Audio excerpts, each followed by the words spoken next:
വീലോ സിനിമയുടെ എല്ലാ പ്രേക്ഷകർക്കും ബ്രഹ്മയുഗത്തിലേക്ക് സ്വാഗതം. നമ്മുടെ എല്ലാം പ്രിയങ്കരനായ മമ്മൂക്ക ബ്രഹ്മയുഗം എന്ന സിനിമയ്ക്ക് വേണ്ടി 40ഓളം ദിവസങ്ങൾ മണിക്കൂറുകളോളം ഈ മേക്കപ്പിന് വേണ്ടി കഷ്ടപ്പെട്ടു. ആ കഷ്ടപ്പാടിന് വേണ്ടി വീലോ സിനിമയുടെ ചെറിയൊരു ട്രിബ്യൂട്ട്. ഞാൻ ഈ വേഷത്തിലാണ് തിയേറ്ററിലേക്ക് പോകുന്നത്. പ്രേക്ഷകർ എങ്ങനെ കൈകാര്യം ചെയ്യുമെന്ന് എനിക്കറിയില്ല. എന്തായാലും നമുക്ക് അങ്ങോട്ട് പോകാം.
രക്ഷയില്ല. ഗംഭീര പടം.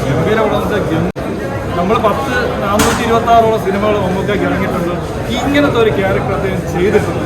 ജാതി, മതം, രാഷ്ട്രീയം എന്നിവ പ്രമേയമാക്കാതെ ദേശീയ അവാർഡ് പ്രഖ്യാപിക്കപ്പെട്ടാൽ ഈ കൊടുമൺ പോറ്റിയിലൂടെ ഒരു നാഷണൽ അവാർഡ് കൂടെ മമ്മൂക്കയുടെ വീട്ടിലെത്തും. പണം ഉണ്ടാക്കാൻ വേണ്ടി തന്നെ കാണുകയാണ്. വളരെ വ്യത്യസ്തമായ രീതിയിൽ സിദ്ധാർത്ഥ വിരുദ്ധനും അർജുൻ അശോകനും നമുക്ക് എല്ലാ കഥാപാത്രങ്ങളും നമുക്ക് അതിനെ പ്രത്യേകിച്ച് പറയുന്ന കാര്യം തകർത്തു വാരി. ഒരു പ്രശ്നവുമില്ല. സൂപ്പർ ഹിറ്റാണ് ബ്രഹ്മയുഗം. ഇപ്പൊ നമ്മൾ ഈ സിനിമ ബ്ലാക്ക് ആൻഡ് വൈറ്റിലായിട്ട് വരുന്നു ഒരു ആകാംക്ഷയുണ്ട്. പക്ഷെ അത് കാണുമ്പോൾ ഈ ചിത്രത്തിൽ ഒരു ഭീകരത നിറഞ്ഞിരിക്കുന്നുണ്ട്. അതിന്റെ മേക്കിങ്ങിനായാലും അതിന്റെ കഥാപാത്രങ്ങളിലും അതിന്റെ സിറ്റുവേഷനായാലും ഒരു ഭീകരതയുണ്ട്. ആ ഭീകരതയെ ഈ ബ്ലാക്ക് ആൻഡ് വൈറ്റിൽ നമുക്ക് ഉൾക്കൊള്ളാൻ പറ്റും. അത് ധീരമായ ഒരു തീരുമാനമാണ് ഈ സിനിമ ബ്ലാക്ക് ആൻഡ് വൈറ്റിൽ എടുക്കുന്നത്. അത് കണ്ടുകൊണ്ടിരിക്കുമ്പോൾ ബ്ലാക്ക് ആൻഡ് വൈറ്റ് ആണ് കണ്ടുകൊണ്ടിരിക്കുന്നത് തോന്നത്തില്ല. കാരണം അത്രയ്ക്കൊരു ഭീകരത ഫീൽ ചെയ്യുന്നുണ്ട്. പ്രധാന കാര്യം കലാസംവിധാനം, പ്രത്യേകിച്ച് എല്ലാ ഫോട്ടോഗ്രാഫി ഡയറക്ഷൻ പറയണ്ടേ. രാഹുൽ സദാശിവൻ വീണ്ടും നമ്മളെ നെട്ടിത്തിരിക്കുകയാണ്.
എൻ്റെ അഭിനയ ജീവിതത്തിലെ നല്ല മുഹൂർത്തങ്ങളിലൊന്നായിരുന്നു ഇത്.